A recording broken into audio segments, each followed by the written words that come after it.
విజయవాడలో జరిగిన మీడియా సమావేశంలో Pulivendula MLA Jaganmohan Reddy Piduguralla municipality vice chairman ఎన్నిక గురించి చేసిన వ్యాఖ్యలపై గురుజోల శాసనసభ్యులు ఎరపతినేని శ్రీనివాసరావు స్పందించారు. వైసీపీ పార్టీ అధికారంలో ఉన్నప్పుడు రాష్ట్ర వ్యాప్తంగా జరిగిన అన్ని మున్సిపాలిటీలు, మండలాలు, స్థానిక సంస్థల ఎన్నికల్లో ఆ రోజున తెలుగుదేశం పార్టీ అభ్యర్థులను నామినేషన్ కూడా వేయనీయకుండా మీరు దౌర్జన్యాలు చేసి ఏకగ్రీవం చేసుకున్నారని ఎరపతినేని అన్నారు.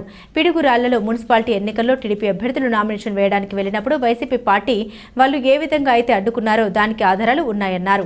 ఇప్పుడు జరిగిన మున్సిపల్ వైస్ చైర్మన్ ఎన్నికల్లో ఎక్కడా కూడా ఎటువంటి అవాంఛనీయ సంఘటన జరగలేదు, మేము ఎవరిని అడ్డుకోలేదని అన్నారు. వైసీపీ ప్రభుత్వంలో ఏ అభివృద్ధి జరగలేదని, ఆ అభివృద్ధి కేవలం టీడీపీ ప్రభుత్వంలో మాత్రమే జరుగుతుందని, మున్సిపల్ చైర్మన్తో సహా మొత్తం 17 మంది టీడీపీ పార్టీలోకి చేరడం ప్రజాస్వామ్యబద్ధంగానే జరిగిందన్నారు. మీరు చేస్తేనేమో నీతి, మేము చేస్తే తప్ప అని ఎరపతినేని అన్నారు. విజయవాడలో పులివెందుల ఎమ్మెల్యే వైఎస్ జగన్మోహన్ రెడ్డి ఒక మీడియా సమావేశంలో మాట్లాడుతూ పిడుగురాల మున్సిపాలిటీలో ఒక కౌన్సిలర్గా లేని తెలుగుదేశం పార్టీ వైస్ చైర్మన్ ఎలా గెలిచింది, వాళ్ళు ఏదో దౌర్జన్యాలు చేసి గెలిచారనేది కూడా మాట్లాడటం జరిగింది.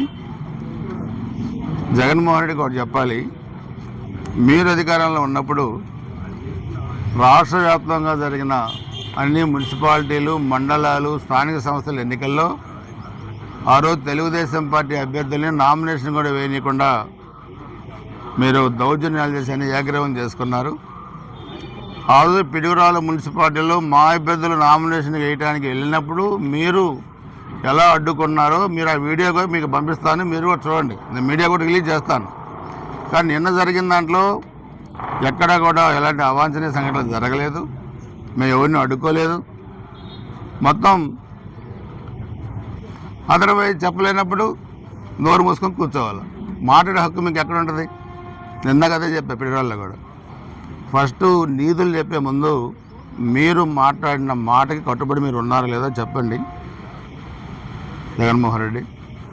అంతేగాని అరాచకాలు ఏదో వంశీ దగ్గరికి వెళ్ళాడు, కమ్మ సామాజిక వర్గంలో వాళ్ళు ఎదుగుతున్నారంట, దానికి తెలుగుదేశం వాళ్ళకి ఈడ్చి అంట. ఎక్కడి నుంచి వెళ్ళారు వాళ్ళు? తెలుగుదేశం పార్టీ నుంచి వెళ్ళారు, మీ దగ్గరికి వచ్చారు. వాళ్ళు మాట్లాడిన భాష, చంద్రబాబు నాయుడు గారి కుటుంబాన్ని, మహిళల పట్ల మాట్లాడిన భాష ఎంత అమానుషంగా ఉందో అది మనం గుర్తుకొస్తేనే చాలా ఇబ్బందికరంగా ఉండదు. కిడ్నాప్ కేసులో ఇరుక్కున్నారు.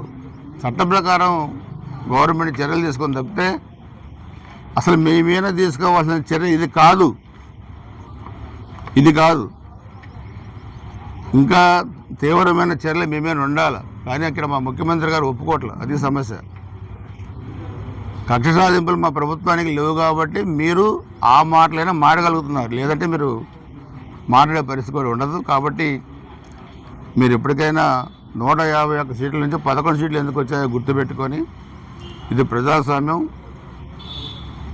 మీ అయ్య రాజ్యాంగ 5 సంవత్సరాలు పరిపాలిస్తే ఎందుకు 11 సీట్లకు వచ్చారు ఇప్పటికైనా గుర్తుపెట్టుకొని అవాకులు చవాకులు పేలకుండా నిన్న జరిగిన ప్రజాస్వామ్యబద్ధమైన పిడుగురాల మున్సిపల్ వైస్ చైర్మన్ది మీరు దాంట్లో ఎటువంటి ఆక్షేపం లేదు. జిల్లా జాయింట్ కలెక్టర్ గారు ఉన్నారు, ఎన్నికల అధికారి ఆర్డీఓ ఉన్నారు, అదేవిధంగా వీడియో రికార్డ్ చేశారు, ఎన్నికల సంఘానికి పంపించారు. సో అందుకని మీరు మాట్లాడేదే ఇక్కడ వినడానికి ఎవరు లేరు, అది అర్థం చేసుకో. ఆ రోజు మీ వాళ్ళు చేసిన దౌర్జన్యం కూడా నీకు వీడియో పంపిస్తాను ఇప్పుడు 5 నిమిషాలు, అది కూడా ఒకసారి చూసుకోమని జగన్మోహన్ రెడ్డికి కోరుతా ఉన్నాను.